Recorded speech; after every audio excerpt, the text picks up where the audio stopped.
اهلا اهلا اهلا.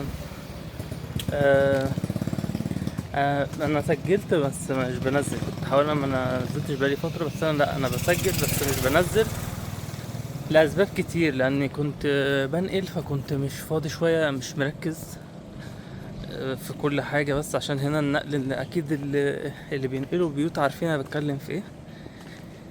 مع ان انا مش معايا الحمد لله، يعني دي افضل حاجه، ان انا مش معايا يعني حاجات كتير قوي، اللي هي انا مش معايا شنط كتير يعني ولا حاجة عشان انقل، فكنت تعبان اكتر من كده، كنت هبقى اتعب اكتر من كده.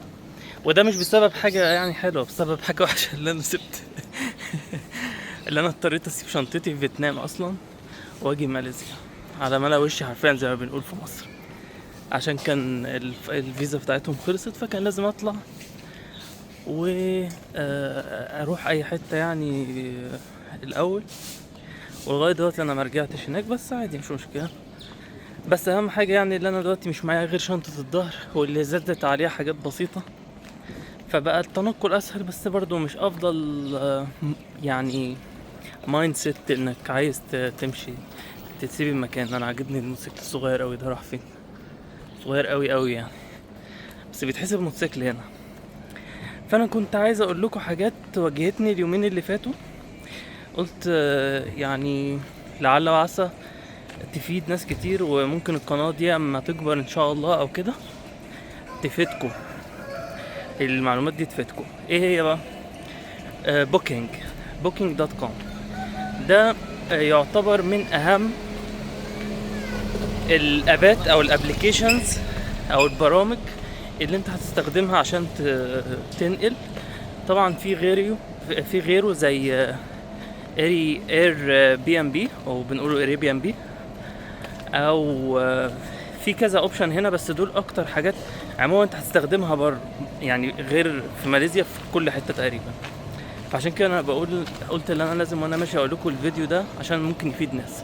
بوكينج جميل جدا، فظيع وكله، خاصة ان اكتر الاماكن الابارتمنتس بتستخدمه عشان تطلع خدماتها يعني، بس مشكلته مهمة جدا. ايه بقى؟ مشكلة اتعادت كتير، فانا قلت لا لازم هعمل عنها. اولا انا ماشي دلوقتي، كنت معدي على السوق، بس كنت عايز اوريكم فاكهه والحاجات دي، بس انا وريتها لكم بالليل كذا مره، فكان مش هتفرق اول ما تشوفوها الصبح، بس انا ممكن ابقى اعملها لكم. بس عموما بمشي الطريق ده، انا كنت هاخد في المكان ده امبارح حرفيا. مكان حلو، وكان زي ما انتم شايفين هو بيبقى عامل زي بيبقى عامل زي كومباوند كبير، فيه جيم وفي حمام سباحة وفي كل حاجة. ماشي، هوريكم البرجين اللي قاعدين بنقرب منهم، دي حاجة لطيفة وكله. فأنا اتصدمت لما لقيت عرض في بوكينج، يعني في المنطقة دي الأتمان كبيرة جدا الشهرية، لأن أنا بحجز بالشهر مش بحجز باليوم. فإيه وهقول لكم انا بحجز بالشهر، ده السبب اللي انا عملت فيديو امبارح من يعني ابارتمنت صغير قوي، او روم حرفيا صغيره قوي، فانا قلت لازم اعمل فيها عشان اكون واقعي معاكم، ممكن يحصل ده معاكم. انا اضطريت ان انا اسيب، هقول لكم القصه دي بعدين، بس هقول الاول بتاع بوكينج دي. بوكينج بيجيب عروض حلوه، والعرض ده زي ما انتم شايفين الاماكن دي مليانه شقق سكنيه وفي حمامات سباحه من جوه وكل حاجه، بس المشكله انها غالية جدا جدا جدا. يعني في اماكن هنا كل ما تقرب من البرجين كل ما بتغلى جامد. يعني ايه؟ يعني ممكن تجد ان عادي ممكن يبقى في شقة هنا ب10,000 رينجت، 20,000 او اكتر. الرينجت الواحد، قصدي الدولار الواحد ب4 رينجت، فاحسبها بقى اضربها. فالاماكن هنا غالية، فاما الاقي مكان غالي وفجأة الاقيه في بوكينج مثلا مقلل لي يعني عامل لي اقل من تلت السعر، دي حاجة تحفة. فده اللي خلاني اغرى اللي انا ايه احجز هنا. خلاص حجزت وظبطت الدنيا، وانا جاي بدوس. هو المفروض التمن كان تقريبا نازل من عدد كبير، نازل من 6-10 حاجة زي كده يعني، او 12 تقريبا، فكان نازل حاجة كده عبيطة غريبة، كانت حاجة غريبة. نازل تقريبا 2000 حاجة زي كده يعني تقريبا. فقلت ده جميل قوي، كان 1700 ل 2000 حاجة زي كده. فانا قلت ده فرصة، ده لقطة، خلاص ماشي بدوس. بوكينج بيعمل بقى حركة غريبة في اليو اكس واليو اي عنده، اللي هو التصميم بتاع الابليكيشن. بيكتب لك حاجات كده ما بتتشافش، مكتوبة مش معمول عليها، مثلا مش محطوطة في مربع اخضر او احمر بيقول لك احترس في كذا. والحركة بتاع احترس دي عملت لي مشاكل اصلا وانا جاي في اليو اي والزفت اليو اكس. اما بيتعمل غلط بتبقى بلوى سودا. ده السبب اصلا ان انا جيت من فيتنام قبل كده مرة، قبل اللي انا بقول لكم عليها دي. فالمهم ما خدتش بالي من الحتة دي وطنشت ورحت دايس. فاتصدم ان هو سحب بدل 1700 او 2000 سحب تقريبا 4.5 5. تمن كبير جدا يعني، ده يعادل ضعف اللي هو عامله او ضعفينه. ايه يا جماعة ده؟ طيب مش مشكلة، انا ايه هكنسله؟ لا ما بيتكنسلش، ده مش نوع يتكنسل. يا نهار ابيض، يعني انت عايز دلوقتي تقول لي انك عايز تدبسني في الثمن ده؟ فاضطريت ان انا اتكلم طبعا مع الموقع، واللي قال ان هو مش هيعرف يعمل حاجه. فاضطريت اجي هنا طبعا واتحاور مع الاستاف اللي موجود هنا. وعشان اكون صريح كان في واحد منهم يعني كبير هو في السن، عايز يساعدني بكل الطرق، ودي حاجه كانت تحفه.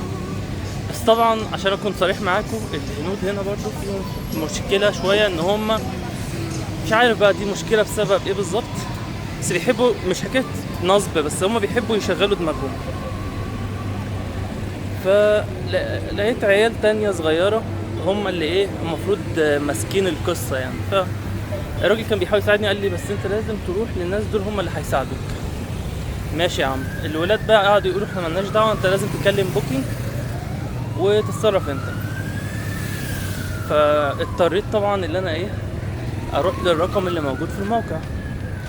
فالموقع سبحان الله، بس عشان نيتي صافية، فاتاري اللي موجود في الموقع ده الرقم مش بتاع بوكينج الشركة، ده بتاع الاونر بتاع الكومباوند ده، او الاونر بتاع كل كومباوند او القطعة دي. فطبعا ده انقاذ في حد ذاته. وانا ينفع اطلع من هنا؟ لو اعرف اطلع من هنا هتبقى حاجة حلوة جدا، بدل ما الف الملف ده كله. هشوف. فاضطريت ان انا المفروض اعرف اعدي كده، ولا انا كده بستهبل؟ ربنا يستر وما تخبطش في حاجه بقى. عشان انا واقف في نص الشارع، وانا استغبيت اللي انا ما استنيتش الاشاره. بس يلا. بس فاضطريت في الاخر ان انا اتكلم بتاع الاونر، وكان قاعد برضو بيتلكك يقول لي انت لازم تعملهم الموقع. ماشي مش مشكله. رحت للموقع، اتصرف لي في المشكله، قال لي خلاص احنا حللك المشكله دلوقتي واقفه على الاونر. فخلص لي القصه. خلاص كده كله هابي في نهايه القصه، جميل جدا. فبرضو بعديها بفتره انا لسه بدور، فلسه بشوف برضو موقع تاني، ما دوستش على حاجه، مش عارف ايه اللي خلاه يدوس من نفسه ولا ايه، ما اعرفش. فدبسني في ايه، في شقه تانية بس هي بعيده عن هنا بقى شويه، وما فيهاش برضو كانسليشن، ومش قريبين عشان اعمل اصلا كانسليشن. فانا بالعكس، انا فرحان اللي انا جبتها، عشان القرار ده ما كنتش هاخده بسهوله الصراحه. هو المنطقه دي مقفوله وهضطر اطلع تقريبا. فاضطريت ان انا خلاص مش قادر انا بقى اروح واجي واعمل ده كله، وانا اصلا كنت حابب المكان يعني. تقريبا انا اتزنقت في الحته دي وهرجع الحته دي. فانا قلت مش مشكله، خلاص انا ايه هطنش وهاخده. بس انا كنت حابب اعمل الفيديو ده للاهميه القصوى للناس. انت ممكن تحس ده انا بشكي او مش بشكي، لا مش بشكي خالص، دي حاجه ممكن تحصل مع اي حد هنا فينا. فانت حط في دماغك انك ممكن في اي لحظه انت بتدوس في الموقع يعمل لك المشكله دي. الموقع يا جماعه المشكله دي اتعادت مرتين وانا مركز. خلي بالك انا دلوقتي مش واحد بقى ما اتعلمش مثلا من غلطه، لا ده وانا مركز اعمل كده. فانا حبيت اقول لكم الحته دي مهمه جدا جدا جدا في بوكينج. بس هي دي كانت من اهم الحاجات اللي كنت عايز اقولها لكم، ولعلها وعسى دي تفيد حد. طبعا هنا المكان، على فكره انا شكلي هرجع، انا شكلي هقفل معاكم ثانيه واحده عشان اشوف هو انا بعرف اطلع من هنا اصلا ولا لا، عشان شكلها مقفوله صح كده. بس بصوا عايز اطلع هنا في جراج، ده الجراج، وفي هنا على طول بتاع بيوصلني على طول لبرجين التوأم. فانا دلوقتي بحاول اطلع على هناك على طول، فهضطر استخدم الاب. طبعا انا اول مره ادخل هنا، ده زي جراج عربيات كبير، بس لقيت البنت دي كانت بتستخدمه، قلت يبقى دي هي شكلها لوكال يعني، ففاهمه الطرق وكده. قلت وانا بكلمكم ما كنتش عايز اوقف دلوقتي، فانا هوقف ثانيه اشوف الماب وهرجع لكم في ثانيه. عرفت الطريق انظامه شويه، فهروح شايفه. طبعا افضل وقت شوف تنزل فيه هو الوقت ده. ودي كانت من الحاجات الغريبه في المكان اللي انا فيه، مقفول قوي، صغير ومقفول. فانا اصلا في دماغي ان دلوقتي الدنيا ليل اصلا، فاتصدمت اول ما نزلت. انا نزلت من ربع ساعه او حاجه، لقيت الدنيا منوره، فكانت حلوه قوي. المنظر هنا فظيع. كنت عايز اكلمكم برضو على الابارتمنت الصغيره. بتبدا ساعات كذا ابارتمنت بيبدا او اوضه، مش اوضه في بيت ولكن اوتل روم بس صغيره خالص يعني. عادي انا ممكن تلاقي فيها بحاجه و40 في الليله. طبعا كل ما تعمل يعني تطول المده كل ما هيرخص. بس اللي انا اكتشفته ان كل ما الدنيا هتصغر معاك كل ما انت هتواجه مشاكل انت ما كنتش مركز فيها. مثلا زي ايه؟ زي مثلا لو انت معاك حاجه لبس مثلا عايز تغسله. الاماكن طبعا للاسف اما تكون رخيصه وما بيكونش عندهم اسمها ايه، خدمات. يعني في اول مكان انا روحته كان في خدمات اللي هو الغسيل، بعرف في مغاسل تحت الكومباوند او تحت المكان، وبعرف او تحت الفندق وبعرف استخدمه يعني. فدي بتبقى حاجه حلوه. بس اما يكون رخيص قوي مفيش الخدمات دي، فانت تحط في دماغك كده. طبعا انا بقعد يوم واحد يعني، انا قعدت يوم واضطريت اجدده بس كمان ثانيه كده عشان بشوف، لازم اعمل الكاميرا كده عشان اعرف اشوف فين الدايركشن. المهم انا عارف الطريق من اول هنا بقى. طبعا انا هضطر دلوقتي اللي انا هطلع خالص من كوالالمبور، بس مش مشكله كبيره عادي. وانا كنت عايز اطلع منها شويه، لان انا اصلا زي ما قلت في بدايه فيديوهاتي انا مش بحب جو المدينه قوي يعني، مش هموت عليه، فاهمني؟ بس طبعا بتيجي معاه مشاكل شويه، ان ايه هنا في بدل الاوبشن 1000 في اي حاجه، فهناك هيبقى كتير بس مش هيبقى 1000، هيبقى 500 مثلا، هينقل له النص او كده. فحط في دماغك كده البلد كل ما انت تروح في وسط البلد نفسه، هو ده سبب انها غاليه يعني. انا هوريكم ان شاء الله لما اروح بكره،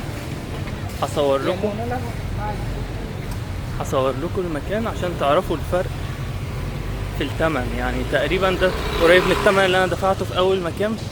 هتلاقي لا في خدمات كتير جدا متغيره. فهنزل لكم ان شاء الله الفيديو. بس انا المشكله اما ما بحبش انزل فيديوهاتي في الاماكن اللي انا قاعدها وانا قاعد فيها، عشان الخصوصيه وعشان كده الحاجات دي يعني. فدي كانت الفكره، بس لا مش مشكله، مش كبيره يعني.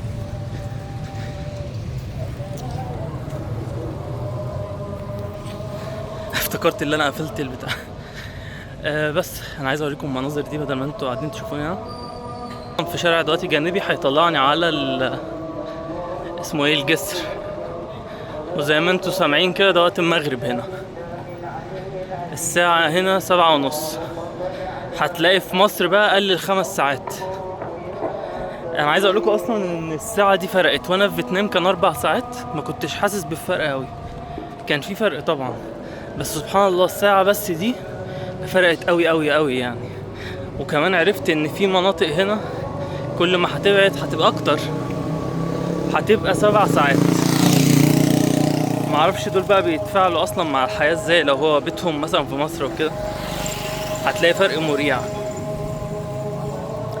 فحط في دماغك الحتة دي برضو، انت هتيجي هنا هتجد الحكاية متغيرة خالص خالص في الأوقات. المكان هنا هادي زي ما انتم شايفين، يمكن من ساعة ما انا مشيت انا بس اللي قاعد صوتي عالي وبتكلم، مفيش صوت عربيات بتزن ولا حاجات دي. ودي على فكرة مش في ماليزيا بس، دي في كل آسيا كده، ما عندهمش فكرة الدوشة دي خالص، بالعكس بيعتبروها إهانة كبيرة انك اصلا تعمل بس كلاكس. يعني انا شفت ريل مضحك على تيك توك، في واحد صيني كاتب من ورا عربيته كده لو انت عملت كلاكس هرشك بالميه، وحاطط فوق العربيه رشاش. فبمجرد ما البنت بالموتوسيكل راحت رن عليه عملت كلاكس، راح طلع عليها ميه. طبعا هو ده ممكن يكون هم عاملينه يعني كده، بس ده واقعي شويه يعني. فهم هنا ما بيحبوا، وفي فيتنام حتى برضو ما كانش فيه المشكله دي، وهنا برضو ما بيستخدموش ده الا للكبير القوي يعني. ودي حاجه حلوه. تخيل انت مثلا في الصين الناس بيعملوا زي عندنا في مصر مثلا، كل واحد بقى ماشي بدماغه وعامل كلاكس وعامل بتاع، هتبقى كابوس. احنا بنتكلم على يعني داخلين تقريبا اكتر من ملايين دلوقتي، اظن اكتر من فكرة ملايين يعني. احنا بنقول علينا كتير عشان احنا دخلنا في 120 مليون ولا حاجة، هتلاقيهم هم ضاربين قريب من مليار ولا بلوى سودا، كابوس. فتخيل بقى دول لو عملوا زينا. فعندهم الحتة دي. انا هوريكم طبعا، لو انت بتشوف فيديوهات انت هتشوفت خلاص اوريدي الجسر ده كذا مرة. بس سبحان الله الواحد لما بيكسل، دي الكسل حاجة وحشة اوي يا جماعة. يعني انا اولا ما كنتش حاول المعلومات دي في الفيديو، ثانيا اصلا ما كنتش عارف اصلا ان دلوقتي صبح، انا فاكره ليل شوية.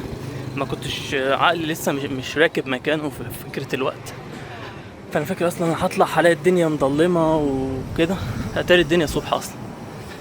ف الكسل يعني حاجة مش لطيفة خالص. انا عارفين انا عامل ده كله ليه؟ عشان انا بحب اجيب الاكل من الراجل اللي هناك ده. المحل هناك بيعمل لحمة حلوة جدا وفراخ حلوة جدا، فانا رايح له مخصوص عشان الحتة دي. طبعا زي ما انتم شايفين هنا، لو شفتوا فيديوهات انا ما نزلتش كل حاجات فيتنام يعني، بس هتجد ان مكان العربيات دي موجود موتوسيكلات. هنا بيستخدموا عربيات كتير قوي. معرفش هل حصلت مشاكل معاهم مش يستخدموا موتوسيكلات. هي حاجة حلوة ووحشة، هي حاجة حلوة ووحشة. اكيد حصلت معاهم مشاكل، بس هي وحشة بصراحة. ان ايه، اولا بيبقى رخيص، ارخص بكتير من العربية. ثانيا بيبقى اسرع، بس في الخطر بقى بتاع الموتوسيكلات هو اللي هيبقى موجود في الحوادث وكده. وخلي بالك برضو فيتنام مش افضل حاجة برضو يعني. اي حد عموما مهما كان محترف، الموتوسيكل خطر اصلا يعني، هو الفيزيائية بتاعته خطر شوية عن العربية. فيمكن انا كنت نزلت فيديو وانا ماشي، الولد كان خاضدني، انا راكب معاه وهو مش حاطط في دماغه. انت عارف كده اما تكون راكب مثلا عربيه بتكون عارف ابعاد العربيه يمين شمال قد ايه، فاعرف اروح. الواد مش في دماغه اللي في حد وراه. فانا مثلا عشان انا راكب من ورا، فانا رجلي واسعه، هو مش حاطط ده. فهو ماشي كان لازم ان انا اركز اللي هو ما يخبطنيش يعني. هو كان بيقرب من العربيات بطريقه اوفر اوي، فدي برضو كانت حاجه مرعبه. انا كنت خايف ببص كل شويه على الريكوردنج احسن يكون قفل وانا قاعد بكلم نفسي ده كله. عايز اقول لكم حصلت كذا مره على فكره. انا مش حاطط المايك بسبب كده المره دي اصلا، بسبب اللي انا كل ما كنت اجي احطه حصلت معايا كذا مره ان هو ما بيسجلش. اقعد اتكلم ويطلع ما يسجلش. تخيل انت تاخد مشوار وكده وقاعد اتكلم، وساعات انا بكسل اعمل تيست. فانت برضو لو حد يا جماعه بيعمل اي ريكوردنج بعد كده ليك عموما، حتى لو انت مش هتنزله يعني، طبعا انا بشجع انك تعمل توثيق لكل حاجه بتعملها في حياتك مهما كانت بسيطه يعني. احنا دلوقتي اي حاجه عينك بتشوفها تعرف تشيرها مع الناس يعني. فركز في حكايه تعمل تيست ريكورد دي عشان ما تتدبس.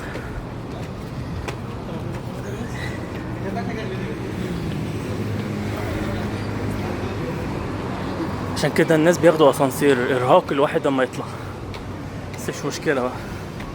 عشان يعني الحتة دي اولا انا هقعد هستنى يجي 100 واحد عقبال ما يخلصوا الاسانسير.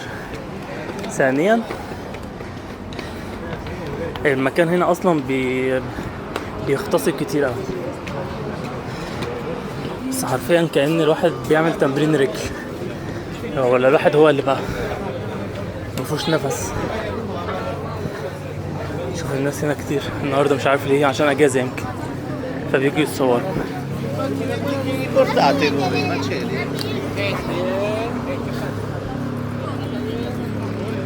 منظر هنا فظيع.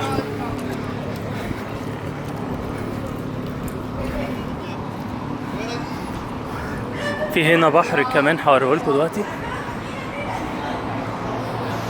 هنا ما هتحسش بحاجة، بس أول ما تيجي تلف شوف المنظر من هنا وآخره كمان الإبراج. فلو حد عايز ياخد صور هنا مع الإبراج ما ياخدهاش بس من هناك، لا يجي هنا يا دوبك هتعدي الطريق من الإبراج وشوف على الخريطة الاسم اللي هوريهولك دلوقتي حالا ده، في دقيقتين هتكون هنا.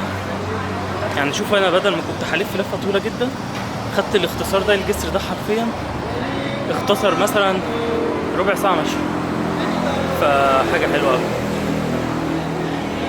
شوفوا هتبدا تبان من دلوقتي. بصوا الابراج من هنا على طول وانا قاعد بمشي بتبان، فدي من افضل الصور. ثانيه اهو بوابه فظيعه يعني، فمن افضل بصراحه الافكار انهم يعملوا الجسر ده متلون ومشكل بالشكل ده. وهو المكان عشان لو انتوا ايه مش عارفين،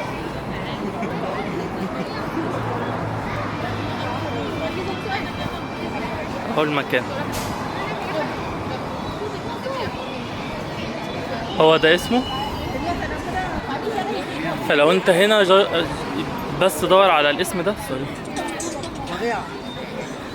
وهتعرف تيجي هنا على طول. في هنا البحر اللي انا بقول لكم عليه ده. هو على فكره البحر ده في كل المدينه. ثانيه كده الجسر اهو شكله من هنا بالكامل. ثانيه بقى اوريكم الناحيه التانية. هو مش افضل حاجه بس هو لا حلو يعني، منظر حلو. ثانيا فكره اصلا الابراج هنا حلوه قوي. وهنا تجد الجسر بقى انا كنت هلف كل ده من الناحيه التانية واجي هنا، فالجسر على طول اختصر لي القصه دي، وحرفيا هنزل على طول على البرجين. فاختراع يعني.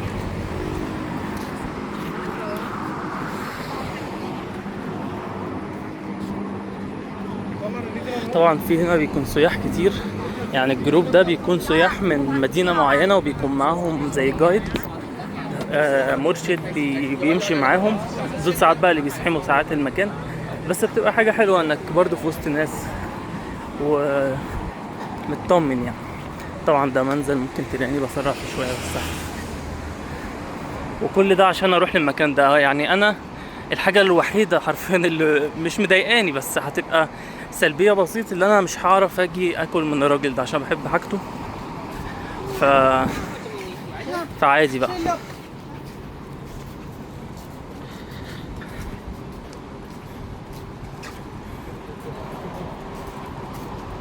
وانا حرفيا المره دي هرجع من الطريق ده، انا ما كنتش برجع من الطريق ده بس عادي.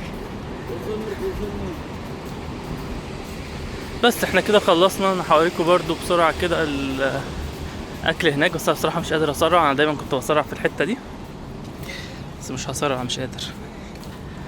هو حرفيا هنا الاكل، فانتوا لو حابين حد عند البرجين حرفيا عدي بس الطريق عند المطعم ده، هو المطعم اللي هناك بقى هيعجبك اكله جدا. طبعا في واحد تاني اسمه ناسي ايه، هو اسمه ناسي مش انا اللي ناسي يعني دلوقتي ناسي اسمه، بس هو اسمه ناسي يعني رز بس اسمه ناسي حاجه، اسمه ايه بقى، ناسي نقدار كندار حاجه زي كده. ده من اهم برضو المعالم هنا، والعرب عارفين قوي، هتلاقي عرب كتير قوي هناك. وده حرفيا مكان تعرف تروح تفطر فيه. هنا بيعملوا بيض، طبعا اكلهم غيرنا يعني، عادي بيفطروا على فراخ ولحمه. هنا ما عندهمش فكره حكايه تكون سيمبل يعني، ما عندهمش العقليه دي. وطبيعة المكان بتخلي ما عندهمش ايه رز، ما عندهمش عيش، ما بي او حتى لو عندهم نفس النبات ما بيستخدموش في كده. فهم اهم حاجة عندهم عموما في اسيا كلها هنا الرز. هتلاقي كل فطارهم رز، كل غداهم، كل عشاهم هو العيش بالنسبة لهم هو الرز. حتى في كذا طريقة منه. في الرز بيعملوه من غير حتى ملح ولا اي حاجة، هو يا دوب بيحطوا شوية مية وبيسووه عليها، بيبقى من غير اي طعم. ده هو اللي بيستخدموه كأنه عيش. في انواع تانية بقى اللي هي الاكل المحلي، ده بيكونوا حاطين فيه جوزة هند. ما بيبقاش طبعا مسكر، بيبقى عادي مملح، بس بيكون مملح بقى وحاطين عليه لو صوص لو حاجة، فبيبقى حلو. هوريكم المكان بسرعة وايه، وهقفل بعديها وهشوف لو دخلت حتة او عملت حاجة هقول لكم، بس غالبا لا.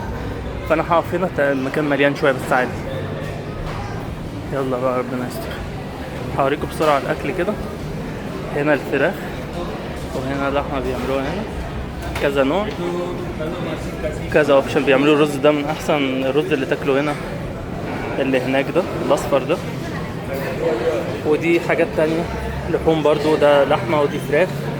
ساعات بيحطوا الاضافات اللي هناك دي، بتبقى حلوة مش وحشة. دي بامية، دي بامية، وده فاصوليا. فانت هتحط في دماغك الحتة دي، وهو بيملالك وانت بتقول له قبلها هتاخده بره معاك، فهو بيحط على الطبق كيس عشان تاخده على طول معاك وانت ماشي. وده اللي انا هعمله. هو الراجل مش عارف عايز ايه فملخبطه. بس هوقف لكم الفيديو هنا وهبقى اكمل لكم لو انا عملت حاجه تانية. يلا اشوفكم فيديو تاني.